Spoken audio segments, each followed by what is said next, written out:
To another episode of SleeperWire Shorts. I'm your host, Sheahan. Before we get cracking on North Carolina wide receiver Dyami Brown, don't forget to subscribe, rate and review on your favourite podcast platforms so you never miss an episode from SleeperWire. Follow us at SleeperWire Show on Twitter and start making room in your trophy cabinet for your next fantasy football trophy. Dyami Brown stands 6'1", he's 185 pounds, left high school as the highest rated wide receiver in North Carolina. He turned down more prestigious programs to stay home and play for the North Carolina Tar Heels, whereas part of a star-studded offense featuring Javonte Williams, Michael Carter, Sam Howell, Daz Newsome, and his younger brother Caffrey Brown, who I think might be a better player than him. Dyami broke out as a sophomore. He had 51 catches for 1,034 yards. He also tied the school record with 12 touchdowns, and he led the ACC with 20.3 yards per reception, was named third team All-ACC. He backed it up as a junior with 55 catches, 1,099 yards, which led the ACC, and 8 touchdowns. He was named first team All-ACC and third team AP All-American. Virginia will certainly be pleased to see the back of him. In 2019, he had 6 for 202 and 3 against them, and in 2020, he had 11, 240 and 3. So what does Dyami Brown do well? Well, he's got good receiver craft. He understands the position well and the nuance required to be a successful receiver. He slips easily through zone coverage, finds soft spots when he needs to. He sells his double moves well, and uses the field position and leverage to wrong foot his defender. And because he's a constant threat to score, he gets a decent buffer from his corner normally. He uses this to get separation on breaking routes because he sells the streak hard. He tracks the deep ball well, which is necessary given he's a deep threat player. He's solid against the press. He wins inside when he can and stacks his routes nicely when he can't. He's excellent in the blocking game and should test well in strength exercises. This will get him on the field early in the NFL. He's also a conscientious player. He knows what he needs to do to succeed, he's willing to do the dirty work, and he understands how to play the position. They're all things you would like to see in your wide receiver coming out of college. But where does he need to improve? Well, frankly, everywhere else. His hands are bad.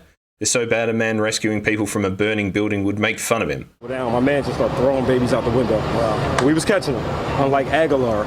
I think he's a bit like the Raiders version of Nelson Aguilar. He's a deep threat with suspect hands. His hand technique is fine, which comes back to him being a student of the position, but he can take his eye off the ball at times. It seems to me like he has no confidence in his hands whatsoever. I saw him drop consecutive passes in a game, then juggled and nearly dropped a body catch. Screamed to me like an outfielder who just wanted the ground to swallow him up. Unfortunately, his lack of confidence in his hands and his lack of ability to consistently catch the ball impedes his ability to make a play after the catch, often because he's so concerned about securing it. He doesn't like contested situations, often favouring a breadbasket catch even in the end zone, which is fine in college, but NFL defenders won't let him do it regularly. I only saw one contested catch on tape, and even then it looked more like a fluke than technique. There was a lack of willingness to go up and get the ball, which cost him a chance to score, or even cost his team a turnover. On one occasion, he was so concerned about the man on his shoulder that he threw out a half-hearted bus hail attempt, and had he come back to meet the ball, he might have had a chance to catch it and score.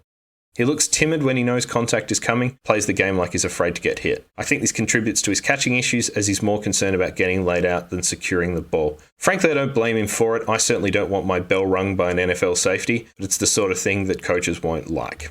He's also no threat after the catch. I never saw him used in the screen game. He was very rarely used on an underneath playmaking route, like a dig or a slant. He has the bare minimum moves to make people miss, but he does fight hard to get as many yards as he can when he is tackled. He ran a very limited tree in college, mostly streaks and fades with the occasional hitch. He's an average athlete for the style of receiver he is. You'd certainly like him to have more speed than he has, given he's so one-dimensional. He's not a true burner like a Tyreek Hill or even a John Ross, and he's not overly explosive. I would suspect he might run in the high 4.4s, but for the style of player he is, you would probably want him to run low 4.3s or high 4.2s.